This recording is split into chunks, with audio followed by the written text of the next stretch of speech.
Hi again. Quite a few people were asking what's the most versatile firearm design. That's a tough question. Depends on the definition of versatile. But I thought I'll make a video about a platform that has been used for an amazing array of rifle calibers and shotgun shells. And you're probably familiar with it already. And that's the Harrington or Richardson, the single shot. It's a very simple mechanism. Probably a lot of you own one of these. This one's in 22, so I put out some 22 shells, depending on who's watching. You may or may not be familiar. That's a short and that's a rifle. So that's what this puppy digests. And this is a very handy little rifle, very easy to understand. So it has the push button here to unlock the barrel. You can't make any mistakes. You have a hammer that you can control easily. Most of these have a transfer bar system.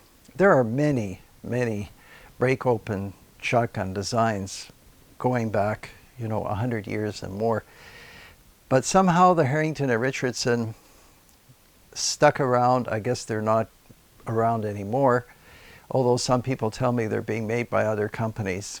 Anyway, I just will go into a few more specifics. So the operation is very simple, like I showed you. Then if you want to take it down, you remove a screw right here, and this one has a polymer stock.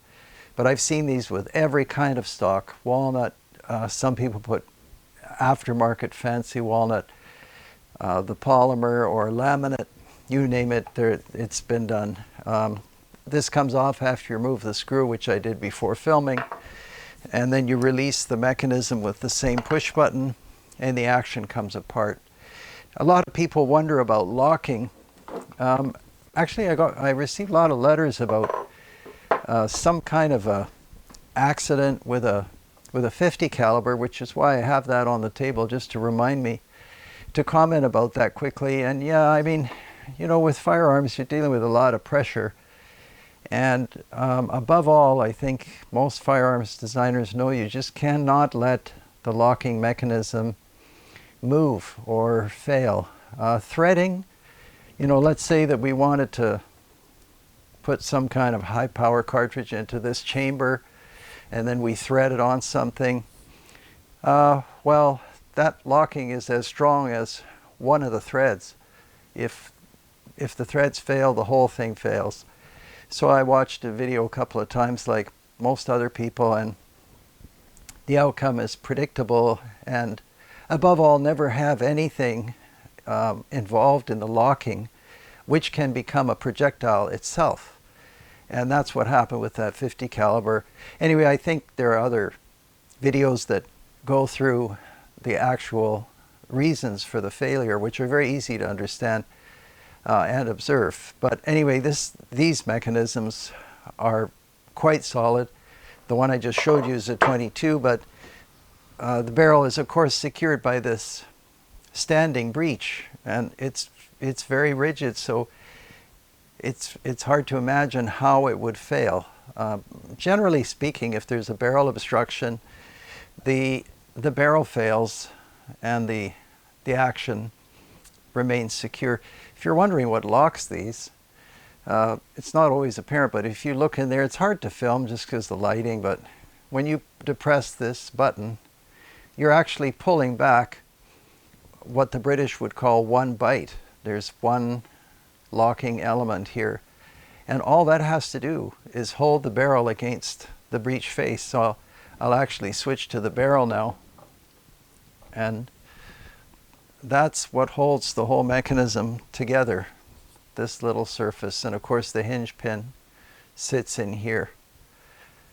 So I'll show you in a moment just how amazingly strong this very simple mechanism is. And it's surprising what I've seen done with the H&R.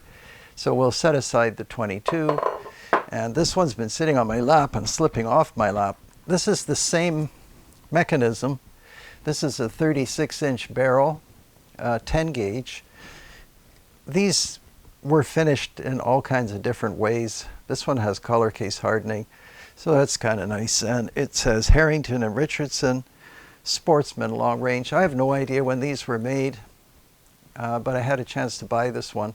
It's in excellent condition, so I thought I'll pick it up. Same screw retainer in the fore end. Remove the fore end and push the button, and this will pivot right off. Same thing. That'll hold the 10 gauge. And in case somebody out there isn't familiar with 10 gauge, there are a couple of 10 gauge shells. So we just moved from 22 short. If I had a long, it could shoot those. Long rifle, that little 22 also shoots the little CB caps. And then this same action fires the 10 gauge shell. And before filming, I was just tinkering around, seeing what fits what. So I thought I'll take this 10 gauge frame and put the 22 on. And it fits. I'll try to put the 22 fore end. So I mean, that's the 22. I'm holding it together because I don't have the screw. But is the breech face tight? Yeah, I couldn't see light. You know, typically you'll hold it up against the light. But it seems to be quite fine. Now this would not work, of course, because this is a center fire firing pin on the 10 gauge, and the 22 would have a rim fire offset firing pin. But I'll show you a couple more interesting things they've done. Maybe I'll show you this one. This one, same action again, 32 gauge, Harrington and Richardson, and this is a dart gun. It's actually a 50 caliber, and that's why the round ball is out there. This, by the way, is a 500 Smith & Wesson, and that's a 44 Remington Magnum. So you can see how much larger the 500 is compared to the 44 Magnum. And of course, in its day, I think there were some movies that made a big deal out of the power of this. This is a lot more powerful. You can shoot the round balls out of this. This is one of the darts that the dart gun will shoot. And I don't exactly know why, but maybe this was something to do with what they know about wildlife. I don't know. But there are no iron sights, so I don't know why you need the see-through mount. But maybe they just used the bead. Anyhow, that's a 32 gauge 50 caliber dart gun. So that was interesting. Same mechanism. This is another dart gun. These are typically sold, you know, at a very reasonable price. Maybe not so cheap anymore, but same action, push button, color hardened receiver. This one has kind of it reminds me of a Lee Enfield rear sight, and actually quite a decent front sight. And once you start working with these, you learn you can shoot the darts. You can use them for a whole variety of projectiles. Quite interesting, actually, if you are interested in ballistics and watching things in flight. So I should mention, in addition to all the cartridges and shells on the table, you can get these in 410, 20, 16, all the gauges. Oh, and somebody was asking me actually a few times, what is it that determines or defines a shotgun gauge? So some of you may know this, but it's an old measuring system based on lead round balls. So 20 gauge is 20 lead balls. The diameter of a 20 gauge bore will weigh 1 pound, and 16 lead balls 1 pound, 12 lead balls 1 pound. That's very simple. The exception is the 410 bore, which actually does measure 410. But maybe you know all those things. I don't know. Anyway, one of the coolest ones that they came out with shortly before they stopped making them, Harrington or Richardson, is the 500 Smith & Wesson. And that is a saucy round that has a significant recoil. Same action. The 22 has an ejector. I don't think any of the other ones I have. It's just an extractor.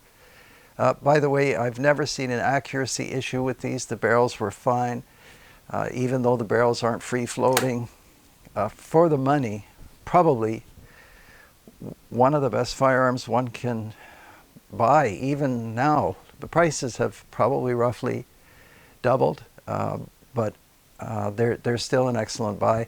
And in case you can't find one, I was actually looking at the Winchester 37.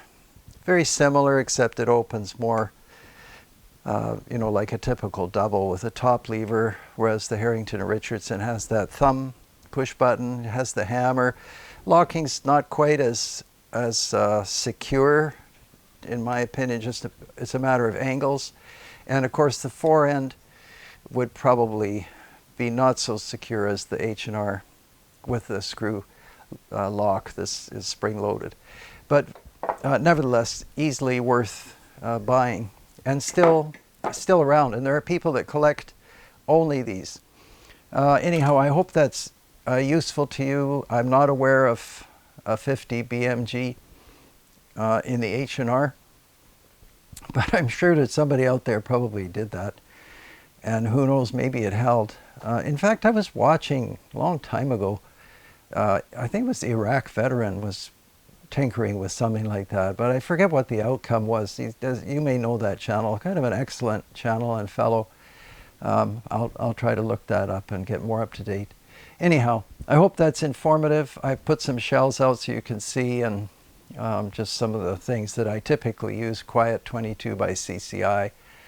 Hornady ammunition, always for me, perfect performer. And then it's always cool having the BMG out. I mean, nothing quite like it. Yeah, I mean, you have to think things through 1,000 times, and it's always what goes wrong that an arms designer has to think about. It's not really typical operation that's your focus. Of course, you want that to be good. Not that I'm, you know, a great expert, but I know a couple of things. And I guess when things go wrong with that much powder and that much gas, they really go wrong. So one has to be cautious, but you know all this stuff already. Anyhow, thanks very much for watching. And if you can make a contribution to the channel, someone was mentioning to me, I haven't said anything like that for a long time. And you know, your help is needed and keeps us going. So whatever you can do would be appreciated. All right, take care until the next video. See you soon.